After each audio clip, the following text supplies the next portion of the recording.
নমস্কার বন্ধুরা, আমি অনুরাধা। এই সপ্তাহের মনের মধ্যে বাংলার ভিডিও নিয়ে তোমাদের কাছে চলে এসেছি। আমরা গত সপ্তাহে বার্ড অফ প্যারাডাইস গল্পটা শেষ করেছিলাম। আশা করি তোমাদের ভালো লেগেছিল। আমার নিজের ভীষণ আনন্দ হয় এই ধরনের গল্পগুলো পড়তে, আর সেটা আমি তোমাদের সঙ্গে ভাগ করে নিতে চাই। এই সপ্তাহে অনেকদিন পরে আমি কবিতা নিয়ে এসেছি, আর এই যে খাই খাই বইটা থেকে আমরা পড়ব এই কবিতাটা, আরি। ছোট্ট সুন্দর মিষ্টি একটা কবিতা। আমি প্রথমে আরি কথাটার মানে বলে দিই। আরি আর ভাব এই দুটো হচ্ছে ছোট বাচ্চাদের ঝগড়া এবং আবার মিলে যাওয়ার বন্ধুত্বের নিদর্শন। আরি বললে আমরা দুজনের মানে দুই বন্ধু তাদের কোড়ে আঙ্গুলগুলোকে ছোঁয়, আর বা লিটল ফিঙ্গার যেটা ইংলিশে বলে, আর ভাব বললে বুড়ো আঙ্গুল মানে থাম। আরি মানে তোমার সঙ্গে আমার ঝগড়া, আমি এখন তোমার সঙ্গে কথা বলবো না, খেলবো না ইত্যাদি। ভাব মানে আমরা আবার বন্ধু। এখানে লেখক 4টে প্যারাগ্রাফে কিছু এক্সাম্পল দিয়েছেন কাদের কাদের মধ্যে আড়ি হয় বা সবসময় ঝগড়া চলে, এবং শেষে কনক্লুশন বা সমাপ্তির যে প্যারাগ্রাফটা সেখানে খুব সুন্দর একটা মজাদার উদাহরণ দিয়েছেন। আমরা শুরু করি। আমি একবার পুরো কবিতাটা পড়ে নেব, তারপর প্রথম দুটো করব, তারপরে দুটো করব, এরকম করে এগোবো। আরি, সুকুমার রায়। কিসে কিসে ভাব নেই ভক্ষক ও ভক্ষে, বাঘে ছাগে মিল হলে আর নেই রক্ষে। শেয়ালের সাড়া পেলে কুকুরেরা তৈরি, সাপে আর নেউলে তো চিরকাল বৈরি। আদা আর কাঁচকলা মেলে কোনো দিন সে, কোকিলের ডাক শুনে কাক জলে হিংসে। তেলে দেওয়া বেগুনের ঝগড়াটা দেখনি, ছ্যাঁক ছ্যাঁক রাগ যেন খেতে আসে এখনই। তার চেয়ে বেশি আরি আমি পারি কহিতে, তোমাদের কারো কারো কিতাবের সহিতে। তো এবার আমরা শুরু করি প্রথম দুটো লাইন। কিসে কিসে ভাব নেই ভক্ষক ও ভক্ষে। ভক্ষক মানে যে খায়, ভক্ষে মানে যাকে খাওয়া হচ্ছে। হ্যাঁ, আর তারপরের লাইনটা বলছে বাঘে ছাগে মিল হলে আর নেই রক্ষে। বাঘ ছাগলকে খায়, ছাগ মানে ছাগল। তো তাদের মধ্যে যদি কোনোদিন বন্ধুত্ব হয়ে যায় তাহলে সেটার আর রক্ষে নেই। মানে বাঘ নিশ্চয়ই বন্ধুত্ব করবে না কখনোই ছাগলের সঙ্গে। তাদের মধ্যে সবসময় ঝগড়া বা একটা শত্রুতার সম্পর্ক। বাঘ সবসময় ছাগলকে খাওয়ার চেষ্টা করবে, ছাগল সবসময় বাঘের থেকে বাঁচার চেষ্টা করবে। তারপরের প্যারাগ্রাফ, শেয়ালের সাড়া পেলে কুকুরেরা তৈরি। তো শেয়াল আর কুকুরের মধ্যেও খুব শত্রুতা আমরা জানি। মানে শেয়াল যখন ডাকে আর তার পিছনে যদি কুকুর ছুটে আসে তখন সেই শেয়ালকে পালাতেই হয়। শেয়াল আর কুকুরের মধ্যে সবসময় ঝগড়া হয়। আর তারপরের এক্সাম্পলটা বলছে সাপে আর নেউলে তো চিরকাল বৈরি। বৈরি মানে শত্রুতা। নেউল মানে হচ্ছে বেজি, ইংলিশে যাকে মঙ্গুস বলে। তো যখনই সাপ বেরোয় তখন যদি আশেপাশে কোনো বেজি থাকে তখন সেই সাপকে পালাতে হয়। সাপ আর বেজির মধ্যে সবসময়ই লড়াই হয়।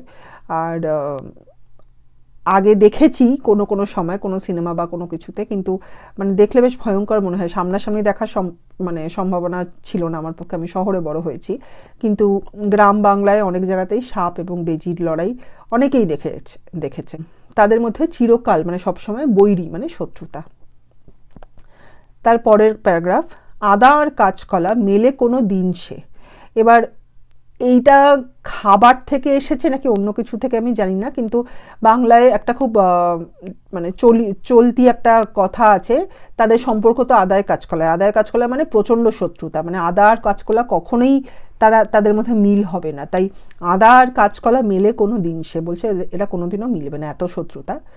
আর তারপরে কি, কোকিলের ডাক শুনে কাক জলে হিংসে। এবার কোকিল আর কাকের শত্রুতাটাও আমরা ভালোই জানি। কোকিলের যে ডিম হয় সেটা কাকের ডিমের মতোই দেখতে, তাই কোকিল কি করে, নিজে বাচ্চাদের বড় করার খাটনিটা পোয়াবে না বলে কাকের বাসায় যেখানে অনেক ডিম আছে সেখানে নিজের ডিম পেড়ে রেখে আসে। কাক বেচারা বুঝতে পারে না, সে সবকটা ডিমকেই তা দেয়। তারপর বাচ্চাগুলো যখন বেরোয় ডিম ফুটে তাদের জন্য খাবার আনে, তাদের যত্ন করে। কিন্তু একটু বড় হয় যখন বাচ্চাগুলো ওড়ার মতো অবস্থায়, তখনই কাক বুঝতে পারে যে এটা হচ্ছে কোকিলের বাচ্চা। আর কোকিল তখন কি করে, কোকিল মা এসে সেই বাচ্চাদের ডাকে, তারা তখন উড়ে ওই মানে পাখির বাসা ছেড়ে, কাকের বাসা ছেড়ে উড়ে চলে যায়। তো কাকের সেটা চিরকালের একটা রাগ যে কোকিল কাককে ঠকিয়ে নিজের বাচ্চাদের বড় করায়, খাটনিটা কাককে দিয়ে করায়। নিজের ধরো দুটো বাচ্চা, কোকিলের দুটো বাচ্চা, ওকে ডবল ডবল খাবার জোগাড় করতে হচ্ছে। যতক্ষণ না বাচ্চাগুলো বড় হচ্ছে ও তো আর বুঝতে পারছে না। আর কাক মা কখনোই কোনো বাচ্চাকে কম খেতে দেবে, কোনোটাকে বেশি, তা তো নয়। সেই জন্য সে সবাইকেই সমান যত্ন করে, কিন্তু বড় হলে সে ওদের ছেলে চলে যায়। তো সেই জন্য কোকিলের ডাক শুনে কাক জলে হিংসে, কোকিলের মিষ্টি গলার ডাক, হ্যাঁ, সেইটা শুনে কাকের খুব হিংসে হয়। কারণ কাকের যে ডাক সেটা তো মানে যথেষ্ট কর্কশ একটা ডাক। তো এমনিই তাদের মধ্যে শত্রুতা, প্লাস কাকের ওই কোকিলের ডাক শুনে খুব হিংসে হয়, কারণ তার মতো মিষ্টি ডাক কাকের নয়। তো এইভাবে কাক আর কোকিলের সবসময় যেন একটা শত্রুতার সম্পর্ক, হিংসের সম্পর্ক। এর পরের প্যারাগ্রাফে বলছে, তেলে দেওয়া বেগুনের ঝগড়াটা দেখোনি। হ্যাঁ, তো যখন বেগুন ভাজা হয়, তেলটাকে ভালো করে গরম করা হয়, তার মধ্যে বেগুনের টুকরোগুলো ছাড়া হয়। তো বলছে তেল আর বেগুনের যেন সবসময় ঝগড়া। সেই ঝগড়াটা কিভাবে বোঝা যায়? তেলে দেওয়া বেগুনের ঝগড়াটা দেখোনি, ছ্যাঁক ছ্যাঁক রাগ যেন খেতে আসে এখনই। তেলে দিলেই, যে কোনো গরম জিনিস, গরম তেলের মধ্যে যে কোনো জিনিস দিলেই একটা ছ্যাঁক ছ্যাঁক, মানে তেলটা একটু ছিটকে ওঠে, একটু ছ্যাঁক ছ্যাঁক একটা আওয়াজ হয়। বাংলা ভাষায় ছ্যাঁক ছ্যাঁক একটা কথাটাকে ব্যবহার করা হয় এই আওয়াজটাকে বোঝানোর জন্য। তো সেই ছ্যাঁক ছ্যাঁক রাগ, ছ্যাঁক ছ্যাঁক আওয়াজটা যেন এমন রাগ যেন মনে হয় কেউ কাউকে খেতে আসছে। তো গরম তেল এবং বেগুনের সবসময় ঝগড়া। এইবার আমরা শেষ প্যারাগ্রাফে যাব। তার চেয়ে বেশি আরি আমি পারি কহিতে। এবার কবি শেষে বলছেন যে এত ঝগড়া কথা বললাম, এত রকম তোমাদের পেয়ার বা জুটির কথা বললাম যাদের মধ্যে সবসময় ঝগড়া, যেমন সাপ আর নেউল, শেয়াল আর কুকুর, বাঘ আর ছাগল, আদা আর কাঁচকলা, গরম তেল আর বেগুন, কোকিল আর কাক। কিন্তু সবচেয়ে বেশি আরি আমি পারি কহিতে। এর সবের থেকেও বেশি ঝগড়া বা আরি বা শত্রুতা সম্পর্ক কাদের মধ্যে, সেটা কবি জানেন। কার কথা বলছেন?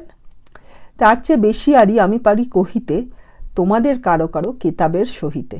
কেতাব মানে হচ্ছে বই। তো তোমাদের বলতে এখানে ছোট ছোট ছাত্রদের বলছে, যারা এই বইগুলো পড়ছে বা কবিতাগুলো পড়ছে। বলছে তোমাদের নিশ্চয়ই বইয়ের সঙ্গে তার থেকেও বেশি ঝগড়া বা বেশি আরি, আমি সেটা জানি। তো এইভাবে কবিতাটা শেষ হচ্ছে, খুব মিষ্টি মজা করে, যে অনেক শত্রুতা কিন্তু তোমরাও মানে বইয়ের সঙ্গে ভাব করে ফেলো, বইয়ের সঙ্গে শত্রুতা রেখো না, এইটা বলেই উনি কবিতাটা শেষ করছেন। খুব ছোট্ট মিষ্টি কবিতা, কোনো মানে হয়তো গভীর কোনো মানে হয়তো নেই, আমি যতদূর বুঝেছি। পড়তে ভালো লাগবে, সুন্দর, ছোট্ট। আর এখানে আমরা এই কবিতাটা শেষ করব। এবার আমি ইংলিশটা শুরু করছি। Hello all, I am back this week with a poem after long. Here is the book Khai Khai, from where I have shared the poems Khai Khai and Porar Moto Pora earlier with you all. This week I am here with a poem Aari. This is the poem. Aari and Bhab are two Bengali expressions which was common amongst friends who are pretty young in age. Aari means I am not going to talk to you, or that we are not friends anymore, I am not going to play with you anymore. It is usually said after a fight between the friends. Bhab is said when the fight's been called off and the two friends are talking again, playing again, friends again basically. Aari is depicted by touching each other's little finger or pinky finger, and Bhab is depicted by touching each other's thumb. Here in this poem, the author is depicting the relationship of Aari, or a state of constant fight between a few things, a pair of things. Let us start. First paragraph. কিসে কিসে ভাব নেই ভক্ষক ও ভক্ষে, বাঘে ছাগে মিল হলে আর নেই রক্ষে। In the first line, the author says who are the ones who don't have a state of bhab, and the first pair that he mentions are the predator and the prey. In the second line, he says that if ever there is any amicable relationship between the tiger and the goat, the tiger is the predator, the goat is the prey, then it is indicating actually a very dangerous situation which is oncoming. Second paragraph. শিয়ালের সাড়া পেলে কুকুরেরা তৈরি, সাপে আর নেউলে তো চিরকাল বৈরি। In the first line, the poet says that the dogs, that is kukur, are always ready, meaning they are ready to attack whenever they hear the sound of foxes or shial. In the second line, he mentions about the everlasting enmity between snake and the mongoose. We haven't seen a lot, I haven't seen a lot of them when I was growing up in a city, but in rural areas, this is quite a common sight, that a fight between a snake and a mongoose is visible. So they are always in a state of enmity. Chirokal is always, boiri is enmity. Third paragraph. আদা আর কাঁচকলা মেলে কোনো দিন সে, কোকিলের ডাক শুনে কাক জলে হিংসে. In the first line, he says that there can never be a mixture consisting of ginger and raw bananas. Now, this is a Bengali proverb and is indicated to identify strong opponents, a strong strong enmity between two pairs. So it's said that, oh, their relationship, it's like Ada and Kachkola, which indicates that they can never be friends. So here it says that Ada and Kachkola, meaning ginger and raw bananas, they can never be mixed together or stay together. The second line says that the crow is always jealous on hearing the sound of cuckoos. Now this is because we all know that the cuckoo lays its eggs in crow's nests, tricking the crow to help its eggs hatch along with its own eggs, and then even help the cuckoo babies grow along with the baby crows. Once the babies are old enough, the crow understands that it has been tricked, but then the trick to basically put in extra hard work for other non-crow babies.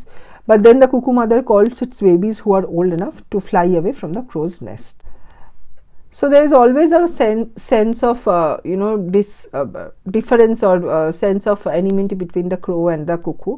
Additionally, whenever the crow hears the sweet voice of cuckoo, it gets very jealous because it has a harsh caw as its voice. So it's a double loss basically for the crow. One is being tricked into working extra hard for the cuckoo babies who will fly away when they grow older, and secondly, also the crow has a harsh sound as compared to the melodious voice of the cuckoo, which makes the relationship between the crow and the cuckoo that of jealousy and enmity. So this is another pair who are always at loggerheads. The next paragraph. তেলে দেওয়া বেগুনের ঝগড়াটা দেখনি, ছ্যাঁক ছ্যাঁক রাগ যেন খেতে আসে এখনই. So in the first line, the poet says that when the eggplant chunks are being put in hot oil for getting them fried, one can surely hear the hissing sound which almost sounds like a fight between the staunch enemies. The term ছ্যাঁক ছ্যাঁক, which is used in the second line, it is a Bengali expression of sound when anything is put in hot oil for frying or cooking. So that sound in the oil, it makes us feel that the oil is so angry that it will immediately eat up the eggplant chunks at once. Final paragraph, which is the concluding paragraph, and that is where the poet ends with a very sweet relationship of sweet pair of which has a constant enmity. তার চেয়ে বেশি আড়ি আমি পারি কহিতে, তোমাদের কারো কারো কেতাবের সহিতে. Ketab is book. In the first line, the poet says that he knows about a greater feud between two pairs of enemies more than all those mentioned in the earlier pairs. So we mentioned about the goat and the tiger, we mentioned about the fox and the dog, we mentioned about snake and mongoose, we mentioned about ginger and raw bananas, crow and the cuckoo, and of course hot oil and eggplant. But finally he tells us about one pair which has greater enmity than all of these. What's that? So in the first line, as I said, he knows about a greater feud between two pairs of enemies more than all those mentioned earlier. In the second line, he says that it's the enmity between the readers of this poem, that is youngsters who are probably still in school or college studying, and that enmity is between these youngsters with their books. So in the end, he says that majority of the times the students and their books are always in a state of Aari or enmity, no friendship. So here I'll end today's discussion. It is a simple, fun poem identifying a lot of common elements in the Bengali culture, mentioning some common terms also used in Bengali like Ada and Kachkola, Sharp and Neul. But overall, it's a very simple poem and it is aimed at students, hoping to somehow encourage them to end their Aari with books and get into a bhav or friendship with the books, with their studies. So I'll end here with the words I usually say at the end: like, share, subscribe, comment. Keep Bangla in your hearts, and I'll see you all next week. তাহলে এখানেই শেষ করি, and I also want to show a few images, as I said that these books have amazing images always. See, this is the snake and the mongoose. That is one pair. The tiger and the goat, so another pair of enemies. So এই বইয়ের এই ছবিগুলো দেখলে নিশ্চয়ই যে বাঘ এবং ছাগ, সাপ এবং নেউল বা বেজি। নেউল হচ্ছে আরেকটা মানে বাংলায় আরেকটা কথা যেটা বেজিকে বলা হয় আর কি। তো আশা করি তোমাদের ভালো লাগলো, ছোট্ট কবিতা, মিষ্টি কবিতা। আমি চেষ্টা করব আজকে এটাকে আপলোড করার, একটু দেরি হলেও হতে পারে, তবুও ইচ্ছে আছে আজকে আপলোড করার। আর সামনের সপ্তাহে দেখা হবে। যা বলি শেষে, লাইক, শেয়ার, সাবস্ক্রাইব, কমেন্ট। সবাই ভালো থেকো, নিজেদের যত্ন নিও।